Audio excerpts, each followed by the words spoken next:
ঈদকে সামনে রেখে ঢাকা চট্টগ্রাম মহাসড়কের কুমিল্লা অংশে যানজট ও আইনশৃঙ্খলা রক্ষায় পুলিশের পাশাপাশি দায়িত্ব পালন করছে সেনাবাহিনী। মহাসড়কের গুরুত্বপূর্ণ অংশে বসানো হয়েছে চেকপোস্ট। এই ঈদে জামা জুতো অ্যাক্সেসরিজের ডিসকাউন্ট। মহাসড়কে যানজটপ্রবণ এলাকা, অপরাধ ও দুর্ঘটনাপ্রবণ এলাকা চিহ্নিত করা হয়েছে। এছাড়া আঞ্চলিক মহাসড়কেও হাইওয়ে পুলিশের সদস্য মোতায়েন করা হয়েছে। ঢাকা চট্টগ্রাম মহাসড়কের কুমিল্লা অংশে 12টি পয়েন্টকে গুরুত্ব দিয়ে সড়ক নিরাপত্তায় যৌথ বাহিনীর তল্লাশি চালানো হবে।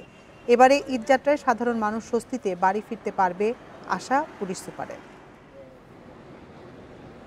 অস্থায়ী কন্ট্রোল রুম আছে, এছাড়াও আমরা সেক্টর সাবসেক্টর ভাগ করা হয়েছে। ঢাকা চট্টগ্রাম মহাসড়ক প্লাস আঞ্চলিক মহাসড়ক সব কিছু মিলিয়ে আমরা 841 জন ফোর্স অফিসার ডিপ্লয়মেন্ট করেছি। আমি নিজেও এই ডিপ্লয়মেন্টের অংশ।